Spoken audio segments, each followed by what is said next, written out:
Hello everyone, good morning. আশা করি তোমরা সবাই অনেক ভালো আছো, সুস্থ আছো। আমি রত্না, আমার এই ছোট্ট পরিবারে আরও একটি নতুন ব্লগে তোমাদের সবাই অনেক ভালোবাসার অনেক ওয়েলকাম। তো আজকের ব্লগটা এই যে এখান থেকেই শুরু করলাম, তো অবশ্যই ব্লগের সঙ্গে থাকো।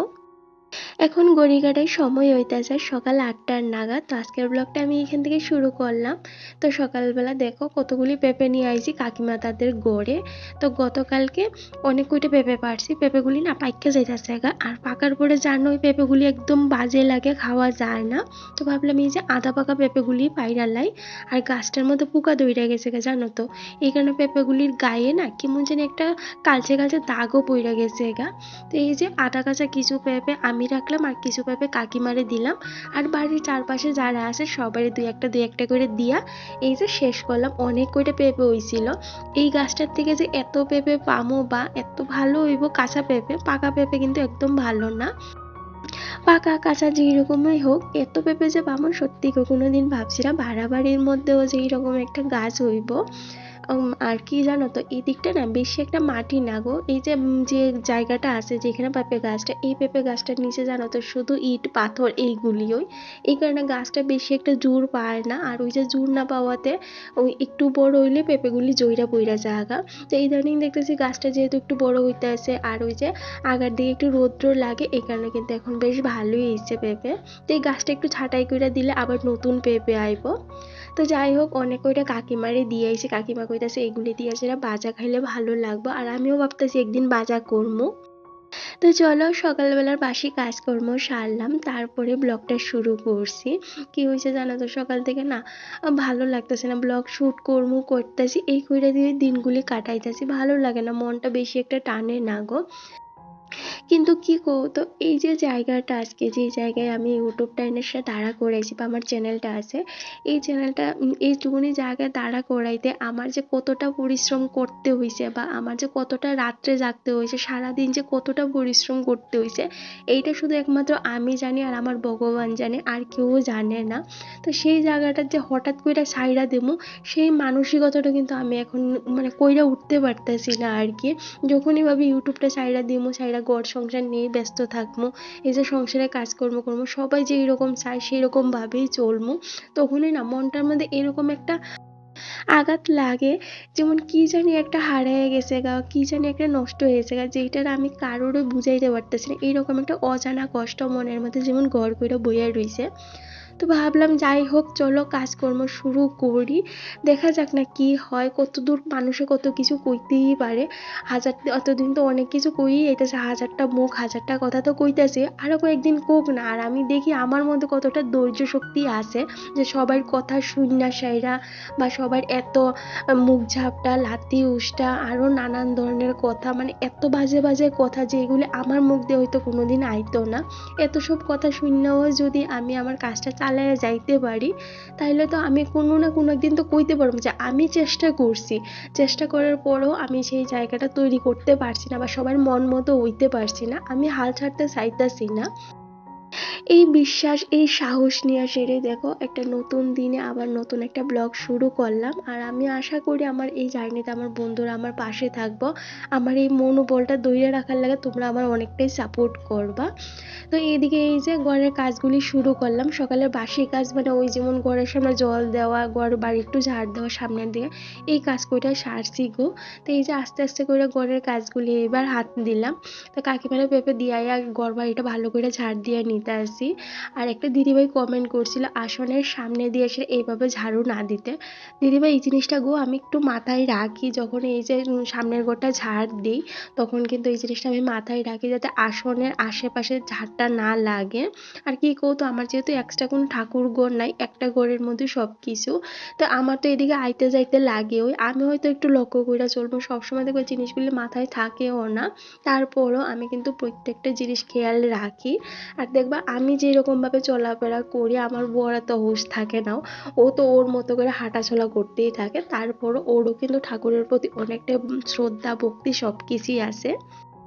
এইদিকে বাইরে বারান্দাটা ঝাড় দিতে দেখলাম কাকিমার বৌদি আইছে আর কি। তো কাকিমার লাগে দাঁড়ায় একটু কথা কইতেছিলাম। মানুষটা এত ভালো জানো তো, যখনই আয়েশারে ডাকবো জানো তো এই যে মিডলের দরজাটা দিয়ে সে রত্না রত্না কি করো, লুকটা ভীষণ ভালো। আর এখানে আয়া জানো তো কোনোদিনই বইয়া থাকে না, সারাক্ষণে দেখি কিছু না কিছু কাজ করতেই থাকে।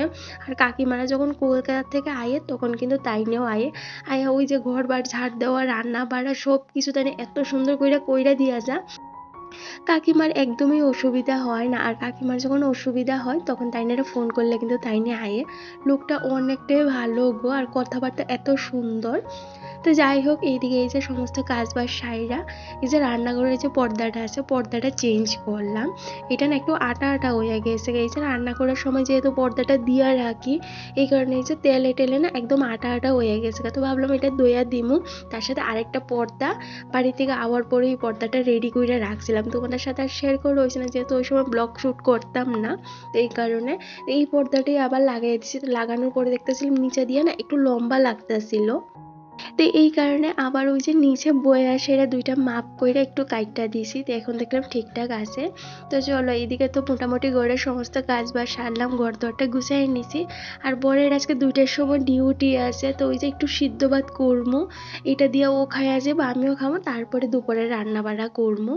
তার আগে এসে রান্নার যে প্রিপারেশনটা আছে এইটা কইরা নিই। আজকে নিরামিষ করবো, ঘরে মাছ মাংস কিচ্ছু নাই। আর ইদানিং না ভীষণ মাছ মাংস খাওয়া হইতেছে জানো তো। বরের একটা বন্ধু আইছিল, তো ওই যে ও আওয়াতে ঘরে মাছ মাংস কোনো কিছুরও অভাব আসছিল না। আর মাছ মাংস দেখবে এক লাগাতর খাইলে না মুখে লাগা যায় আর ভালো লাগে না। আর মাংসটা না আমার একদম বিতৃষ্ণা হয়ে পড়ছে, এখন আর ইচ্ছে করে না মাছ মাংস এগুলি খায়। কিন্তু ওই যে আমার বরের আবার মাছ মাংস ছাড়া হয় না। ওই ধরো সপ্তাহের মধ্যে আমাদের ঘরে কিন্তু 4 থেকে 5 দিন মাছ মাংস থাকে। একদিন ওই যে নিরামিষ খাওয়া হয় শুক্রবারে, আর তার সাথে বাকি দিন ওই ধরো কিছু ডিম বা অন্য কিছু করা হয়। তো আজকে ভাবলাম এই যে নিরামিষই করবো, আর মাছ মাংস মুখে রুচতেছে না। তো এদিকে রান্নার প্রিপারেশনটা কইরা নিয়েছি। আর আজকে রান্না করবো এই যে লাউ দিয়া শিরা ডাল, তার সাথে একটু নিরামিষ তরকারি জালি ভাজা। তো রান্নার সমস্ত প্রিপারেশনটা কইরা রাইখা দিছি। আর এইদিকে দেখো কুয়ার পাড়ে ঝড় বৃষ্টি কোনো কিচ্ছু নাই। গতকালে রাত্রে ওই ধরো 11টা 11:30টার দিকে হঠাৎ করে এত জোরে এটা পড়ছে জানো তো, আমি ভাবলাম কি না কি হয়ে গেছে গা। তারপর বর এইদিকে দরজাটা খুললে সেটা দেখে এই যে নারকেলের ফুলটা পড়ছে, বেশ ভালো হয়েছে। আমার একটা ঝাড়ুর দরকার আছিল, তো আগেও একদিন কিন্তু এই যে নারকেল নারকেল গাছের ডাক্কাটা পড়ছিল আর কি। তো এটা কাইটটা সেরে রাখছিলাম, এইগুলি আর ঝুলানো হয়েছে না। এত অলসতা হয়ে গেছে গো জানো তো, এখন আর কাজকর্ম যেমন শরীরে গোছে না গো। কেন জানি ওই যে সকালবেলা একটু রান্না বান্না করি, আর কোনো কিছুই করি না, না ঘরের কাজ করতেছি না কোনো কিছু। কারণ কেড়ে জানো তো মনটাই শান্তি নেই, আর মনের শান্তি না থাকলে কোনো কাজই দেখবে ভালো লাগে না। কিন্তু কী করতো, যখন কাজ করি তখন আবার মনটা ভালো থাকে। আর আমি যখন লাস্ট তোমাদের সাথে ব্লগ আপলোড করছিলাম, এইখানে আমি এত ভালো ভালো কমেন্ট পাইছি, এতটা তোমরা সুন্দর সুন্দর কমেন্ট করছো আমারে। এই কমেন্টগুলি দেখতে সেটা আমার মনে না আরও বেশি জোর বাইরে গেছে গা। ভাবলাম যে আমার বন্ধুরা যেহেতু আমার পাশে আছে বা আমার এতটা ভালোবাসে, আর একটা বোন এত সুন্দর কমেন্ট করছে, বোনটা লেখছে যে দিদি ভাই তুমি না যারা তোমার হেট করে বা যারা তোমার ভালোবাসে না তুমি তাদের সাইডে রেখে আমরা যারা তোমারা ভালোবাসি, তোমার ব্লগগুলি দেখতে পছন্দ করি, আমাদের কথা চিন্তা করে সেটা তুমি ব্লগ দাও, ডেইলি ব্লগ দাও। আরেকটা বোন তো এতবার রিকোয়েস্ট করছে যে দিদিভাই প্লিজ প্লিজ তুমি ডেইলি ব্লগ দাও, তুমি লোকের কথায় কান দিও না। সত্যি কথা কইতে কি জানো তো, আমরাও কিন্তু মানুষ, আমিও মানুষ। দিন শেষে আমারও কষ্ট হয়, আমি যতটাই চাই সবাই অ্যাভয়েড করে চলতে, কিন্তু পারি না গো। আমি অনেকটাই সেনসিটিভ মানুষ, আমার কেউ একটা কথা কইলে বা আমার একটু কষ্ট দিলে আঘাত দিলে না, এই জিনিসটা কিন্তু আমি সারা জীবন আমার মনে থেকে যাইবা। আমি চেষ্টা করি সেই জিনিসটা আমি মানে ভুইলা যাইবা, আমি এটা পারি না। তারপরেও বিয়ের পর থেকে যে যাই কইতাছে আমার সেই কথাগুলি আমি কিন্তু ভুইলা সেরে সবাই লেগে ভালোভাবে চলার চেষ্টা করি, সবার মন মতো হয়ে সেরে চলার চেষ্টা করি। তারপরেও আমি কারোরই যেমন মন মানে পাইতাছি না বা কারোরই আমি খুশি করতে পারতাছি না। সবাই আমার থেকে আশা করে যে আমি এই যুগের মায়া হয়ে এসে আমি তাদের যুগের হয়ে এসে চলাফেরা করবো, মানে ওই যে আমার মা, জেঠিমা, শাশুড়ি মা তাদের যুগটা যেইরকম আছিল, তাদের যুগের বৌমারা যেইভাবে চলাফেরা করতো, আমার কাছ থেকে আশা করেছে আমি সেই যুগের ওয়েসে চলাফেরা করবো। তো যেই যুগটা আমি দেখছিই না সেই যুগটার ওই আমি কীভাবে চলাফেরা করবো, আর এটা কি পসিবল কও তো তোমরাই। তো সবাই আমার থেকে আশা করে এই রকম, তো আমার দ্বারা তো এটা পসিবল না, এই কারণে আমি হয়তো কইরা উঠতে পারি না সবার মন মতো। তারপরেও আমি চেষ্টা করি গো, যতটা পারি নিজের কথা না ভাইবা সবার কথা চিন্তা করি, যাতে সবাইরে ভালো রাখতে পারি। আমি নিজের একটু কষ্ট হোক, তারপর আমি সবার চিন্তা করি। সেই জায়গায় দাঁড়িয়ে সেরা এইবার বাড়িতে যাওয়ার পরে আমার সঙ্গে এরকম ঘটনা হয়েছে, যেগুলি আমি মনে হয় সারা জীবনও বলতে পারতাম না। কারণ এত বাজে এক্সপিরিয়েন্স, এইরকম যদি জানতাম আগে আমি কোনো দিনই কিন্তু ত্রিপুরায় গেলাম না, বা শ্বশুরবাড়ি যাওয়ার যে ইচ্ছাটা আছে এইটাই আমার হারিয়ে গেছে। আর ইচ্ছে করে না গো, এখন কারোর কথা চিন্তা করি বা কারোর ভালো রাখার চেষ্টা করি। এখন মনে হয় নিজের চিন্তা করি আগে। সবাই যেহেতু নিজেরটা চিন্তা করতেছে, তাই আমি মধ্যে থেকে এত দোষারোপ হয়েছে, বিনা কারণে এত সব কথা আমার শুনতে হয়েছে। বাসি বিছনার থেকে উঠতে সেরা আমার চোখের জল ফালাইতেছে, সেই জায়গায় দাঁড়ায় সেরা আমার বর থেকে শুরু কইরা একটা মানুষও আমার হয়ে সেরা বা কোনো একটা কথা কইল না। তার সাথে আমিও কারোরে কোনো জবাব না দিয়ে এত সব কথা শুনে আইছি। সেই জায়গায় কি আর আমার ইচ্ছে করবো যে আমি ওই জায়গাটায় যাই? কারণ আমিও মানুষ, আমারও কিন্তু কষ্ট হয়, আমারও কিন্তু মান সম্মান আছে। আর আমার তো প্রতিনিয়ত এই কথাটা শুনতে হয়, বিয়ের পরে নাকি মেয়েদের কোনো কিছুই থাকে না, বাবার বাড়ি পর্যন্ত থাকে না, সবটাই শ্বশুর বাড়ি। এখন আর বাবার বাড়ি চিন্তাও আমার করাটা ঠিক না, এইসব কথাও শুনতে লাগে। তারপরও আমি কারোরও কিছু করি না। কেউ যদি একটা কথা কয়ে সুখে থাকে, ভালো থাকে, তা থাক না বাবা।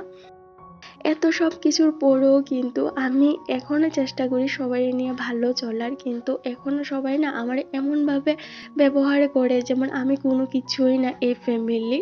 তো এখানে এখন আমি লোকের কথা ভাবা ছাইড়া দিছি, বা ইনক্লুডিং ফ্যামিলি। এখন আমি নিজের চিন্তাই করি, আমার সংসারের চিন্তা করি, আমি আর কারোর চিন্তাই করি না। আমার সংসার আমার বর আর আমি আছি, তো আমাদের চিন্তাটাই করি, আমি আর কারোর চিন্তা করতাম না। এটাই কিন্তু আমি ডিসাইড করে নিছি আর কি। তো যাই হোক, এখন থেকে কিন্তু তোমরা ব্লগ পাইবা, যেই রকম যে পারি সেই রকমই তোমাদের সাথে ব্লগ আমি শেয়ার করবো। তোমরা শুধু আমার পাশে থাইকো আগের মতো, তাইলেই হইব। এখন থেকে তোমরা আমার নতুনভাবে দেখতে পাইবা। আর এইদিকে দেখো না, তোমাদের সাথে গল্প করতে করতে মনের কথা কইতে কইতে কত দূর আগে পড়ছি। জানি অনেকেরই তো এই কথাগুলি ভালো লাগতো না, অনেকের একঘেয়েমি লাগবো, কিন্তু কি করার, আমি যে পরিস্থিতির মধ্যে দিয়ে যাইতেছি জানো তো, সেই জিনিসগুলি আমি তোমাদের সাথে শেয়ার করি। কারোর সাথে এই কথাগুলি আমি শেয়ার করতে পারি না, তো ভাবলাম তোমাদের সাথে একটু শেয়ার করি। কারণ তোমাদের সাথে না মন খুললে কথা কইতে পারি, কারণ তোমরা আমার কথাগুলি বুঝো। কারণ আমার মতো এমন অনেক মহিলা আছে এই জিনিসগুলি ফেস করতে আসে। তো ওই যে তোমরা যখন আমার কথায় একমত হও, বা তোমরাও যখন কো হ্যাঁ দিদিভাই আমিও এই জিনিসগুলি ফেস করতেছি, তখন না মনে হয় না আমার মতো এরকম আরও অনেক মানুষ আছে যারা এই সমস্যাগুলি ফেস করতেছে।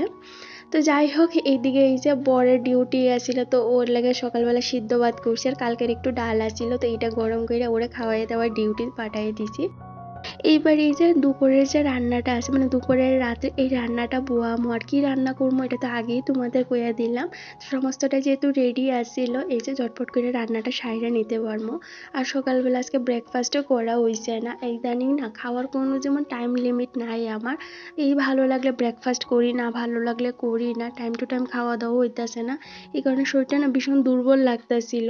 তো এই নিয়ে মা কন্টিনিউয়াস আমার লগে ঝগড়া করতেছে, আমার কথা শোনাচ্ছে, ফোন করলেই মা আমার বকাঝকা করতেছে। আগে যখন ব্লগ করতাম তখন তো মা আমারে দেখতে পাইতো কি করি সারাদিন, এখন তো ব্লগও করি না, মা দেখতেও পারে না। তো এই মা মনে করে আমি ঠিকঠাক মতো খাই না, তো বুঝতেই পারো মার মন যেই রকম হয় আর কি। তো এই তো রান্নাটা বয়া সাইডা, এদিকে এই যে আমি একটু ভাত খেয়ে নিয়েছিলাম, ভীষণ ক্ষুধা লেগে গেছিল কাতে, এই যে ডাল আর আলু ভর্তা দিয়ে ভাতটা খাইয়া এবার এই যে বাকি যে রান্নাটা আছে এইটা সাইডার নিমু। তো এদিকে আমার ডালটা হয়ে গেছে, তো ডালটা ফোড়ন দিয়ে দিছি, আর ওই যে বাজাটা বয়া দিয়া খাইতাম গেছিলাম, তো বাজাটা হয়ে গেছে গা। এইবার এই যে দুই কড়াই কিন্তু রান্নাটা বয়াই দিয়েছিলাম, তো তাড়াতাড়ি হয়। আর ভীষণ গরম পড়ছে গো, এই গরম না সহ্যের সীমার বাইরে হয়ে গেছে, সহ্য হয় না। যত বেলা বাড়ে গরম আরও বেশি বাড়তে থাকে, বেশি একটা রৌদ্র ওঠে না কিন্তু প্রচণ্ড তাপ গো। এখানে এই যে দুইটা কড়াইয়ে রান্না বয়াই দিলে তাড়াতাড়ি রান্নাটা হয়ে যায় গা, আর রান্না করে বেশিক্ষণ থাকতেও লাগে না। তো যতটা পারি রান্নার সাথে সাথে সমস্ত কাজ বাসও সাইরা নেই, যেমন ঘর-দর পরিষ্কার করা, তার সাথে এই যে বাসন টাসন থাকলে এইগুলিও কিন্তু ধোয়া মাজা কইরা রাইখা দেই।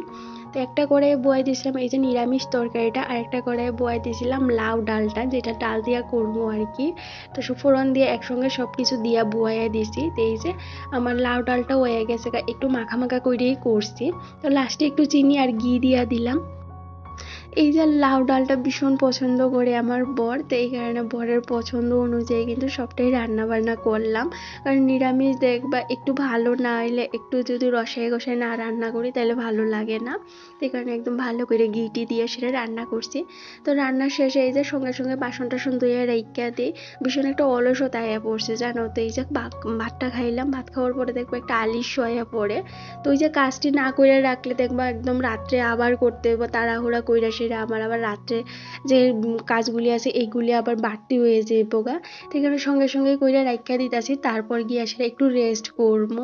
ভালো লাগতেছে না, শরীরটা না ভীষণ ভাল লাগতেছিল। তো এইদিকে এই যে রান্নাঘরটা পরিষ্কার কইরা বাসন টাসন কিন্তু একদম ধুইয়া মাইজা রাইখা দিছি।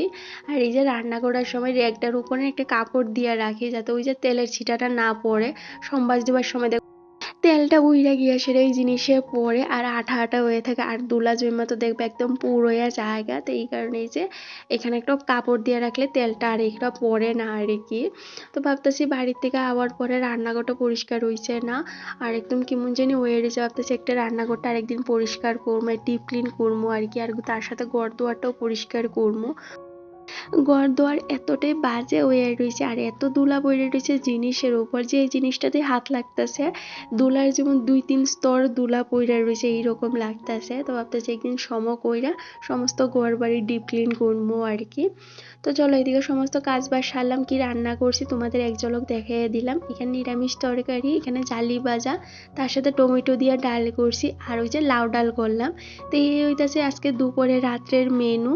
তো চলো এই যে রাইখা দিয়েছি, এবার একটু রেস্ট করি গিয়া সেটা। শরীরটা ভীষণ ক্লান্ত লাগতেছে, যেমন আর এনার্জি নাই। অনেক দিন পর আজকে এত কাজকর্ম করছি আর কি। অন্যদিন তো এই যেমন রান্না বান্না করি, আর দেখবা ক্যামেরা নিয়ে কাজ করলে সময় একটু বেশি লাগে। এই ক্যামেরা একটা একবার ওইদিকে করো ওইদিকে করো এই করতে করতে অনেক সময় যায় গো। তো চলো এই যে আমার রান্নাঘরটা তোমাদের এক ঝলক দেখিয়ে দিই। তোমরা তো পছন্দ করো আমার এই ছোট্ট রান্নাঘরটা। তো এই ঠিক এইভাবে আমার রান্নাঘরটা আমি সাজায় গুছিয়ে রাখছি। এখন তো অবস্থা ভালো না, ভাবতেছি ডিপ ক্লিন করার পরে তোমাদের সাথে আবার রান্নাঘরটা একটু শেয়ার করবো সুন্দর কইরা। আর ভাবতেছি ঘর দোয়ারটা না একটু ডেকোরেশন করবো, কয়েকটা জিনিস অর্ডার করার আছে ঘর ডেকোরেট করার লাগে, ওইগুলি অর্ডার করবো। তো হাতে এখন পয়সা নাই, জিনিস কয়টা দেখে রাখছি, কিন্তু ওই যে দেখলেই তো সব কিছু হয় না, পরিস্থিতি বুঝে তারপরেই কিন্তু খরচা করতে হয় আর কি। তো যখন পয়সা হবে সেই জিনিসগুলো অর্ডার কইরা ঘরটা একটু ডেকোরেট করবো। তো এখন যতটা পারি ঘরে থাকা টুকটাক জিনিস দিয়ে এসে ঘরটা ডেকোরেট করে রাখছি বা সাজায় রাখি। এখন জিনিসটা এইখানে রাখলে আবার ওইখানে নেই, যাতে একটু নিত্য নতুন লুক আয়ে। তো তোমাদের সমস্ত ঘরটাই ভালো করে দেখিয়ে দিছি। আর এই হচ্ছে আমার ছোট্টখাটো একটা সংসার, তোমরা ভীষণ ভালোবাসা দেও গো আমার এই ছোট্ট সংসারটারে। তো থ্যাংক ইউ সো মাচ। এইভাবেই তোমরা আমার পাশে থেকো আগামী দিনগুলিতেও। আর তোমাদের ভালোবাসায়, তোমাদের কথা চিন্তা করে কিন্তু আমি আবার নতুন করে ব্লগ দেওয়া শুরু করছি। তো এই নতুন জার্নিটাতেও কিন্তু তোমরা আমার পাশে থেকো, আমার একটু সাপোর্ট কইরো। তো চলো এই যে কয়েকটা জামা কাপড় যেটা সকালবেলা ভিজাইয়া দিছিলাম, এটার কাচার কথা না একদম খেয়াল আসিল না। তো হঠাৎ করে মনে হয়েছে এটা তো আমি কাঁচা ধোয়া করছিই না, আর বাইরে গেলাম না, রৌদ্রটা গেছে কাকু। তো এই কারণে এখন আবার ছাদে যাবো, আধা ঘন্টা 1 ঘন্টার পরে রোদটা যাইবো, এই কারণে আর গেলাম না, বারান্দাতে মিল্লা দিছি। তো আজকের জন্য এই পর্যন্ত, দেখা হবে নেক্সট ব্লগে।